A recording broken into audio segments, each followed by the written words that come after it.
SIR আতঙ্কে একে একে ফিরে যাচ্ছেন বাংলাদেশিরা। সীমান্তে ভিড় জমাচ্ছেন তারা। গত কয়েক সপ্তাহ ধরে বসিরহাটে ভারত বাংলাদেশ সীমান্তে স্বরূপনগরের হাকিমপুরে জমায়েতের ছবি ধরা পড়েছে। আর সেখানে হাজার হাজার বাংলাদেশি সীমান্তে ভিড় করছেন।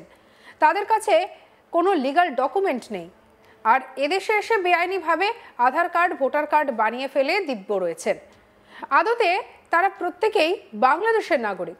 তাদের যাবতীয় যা পরিচয়পত্র, সমস্ত কিছু, পরিচয়পত্র থেকে জন্মস্থান সবই বাংলাদেশ, তবুও তারা এদেশে অবৈধভাবে থেকে গেছেন।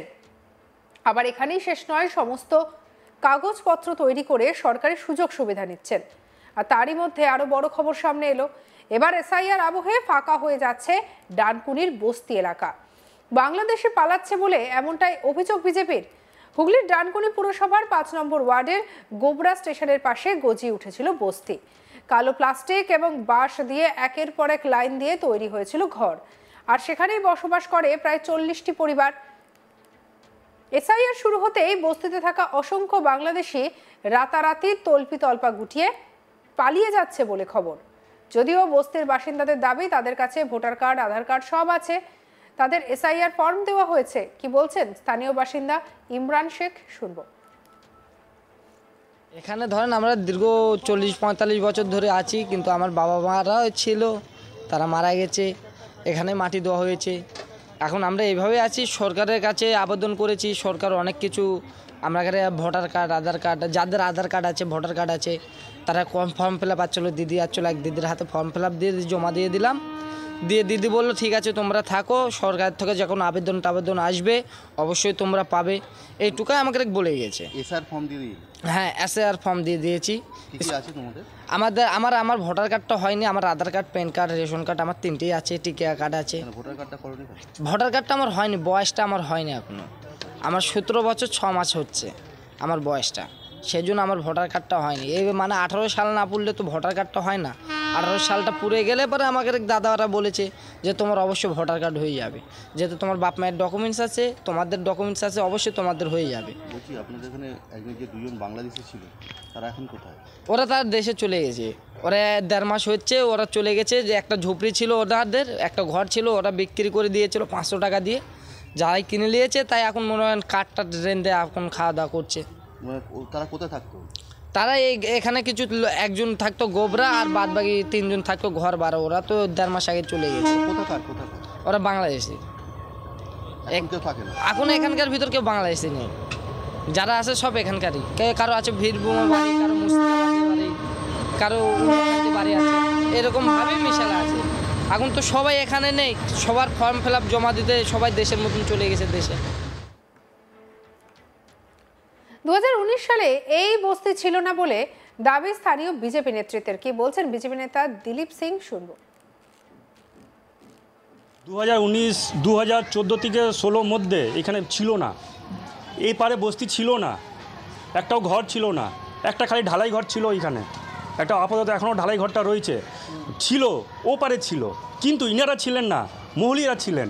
মহলিরা কিছু ছিলেন, কিছু মুখার্জিরা ছিলেন, ইনারা ছিলেন, কিছু সাঁতরারা ছিলেন, তারা ছিলেন। এখন তারা বেলেডাঙ্গাতে কিছু রয়েছেন, কিছু আপনার তারামা কাছে রয়েছেন, এইখানে সবাই আছে। ইনারা জানি না 2016 সাল পরে কোথা থেকে এসে গেলেন। আচ্ছা, এরা তো বলছে যে এরা কি মনে হচ্ছে?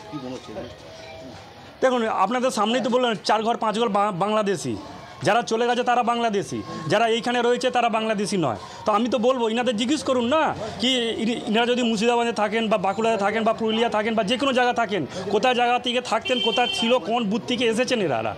নিশ্চয়ই তো এসআইয়ের সিস্টেমটা কি? এসআইয়ের সিস্টেম হচ্ছে তা লিঙ্কেজটা যে বাবার মায়ের লিঙ্কেজটা দেখান, ঠাকুরদা বা দিদার লিঙ্কেজটা দেখান, লিঙ্কেজটা তো বলতে হবে কোথা থেকে কোন বুথ থেকে এসেছেন, আপনারা ভেরিফাই করুন না, তাহলে হয়ে যাবে।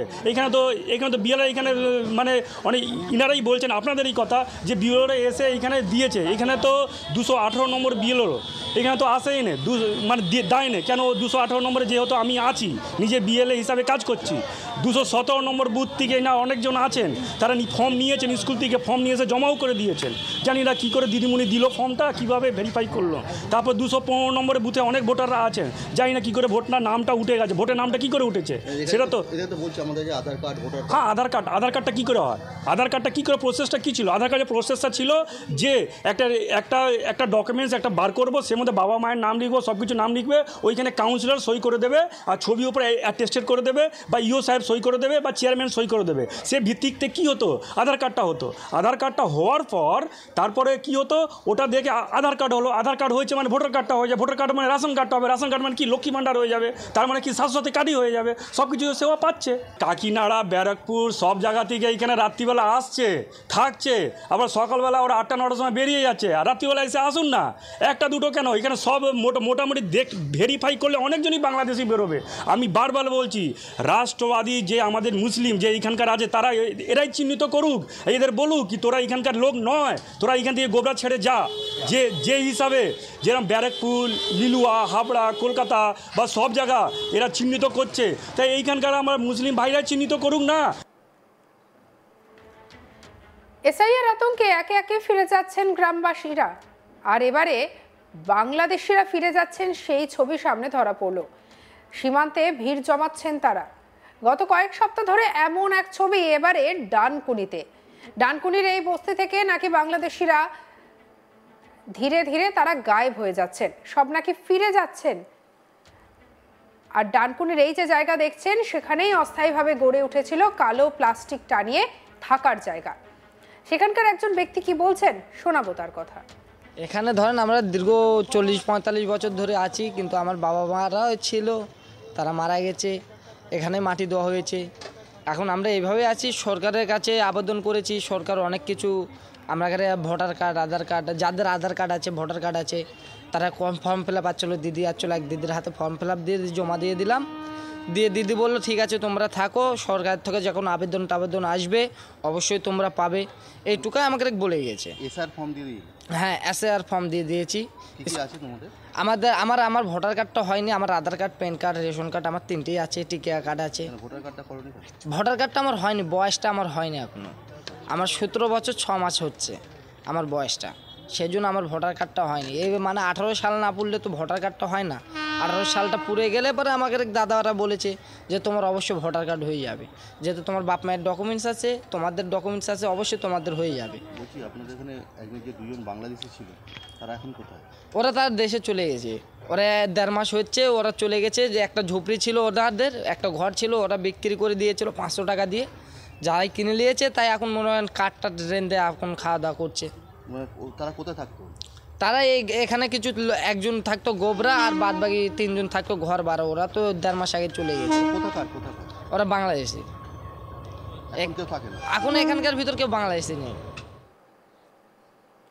সঙ্গে রাখুন আজ তাক বাংলার ইউটিউব চ্যানেলকে, লাইক, কমেন্ট, শেয়ার, সাবস্ক্রাইব করতে ভুলবেন না।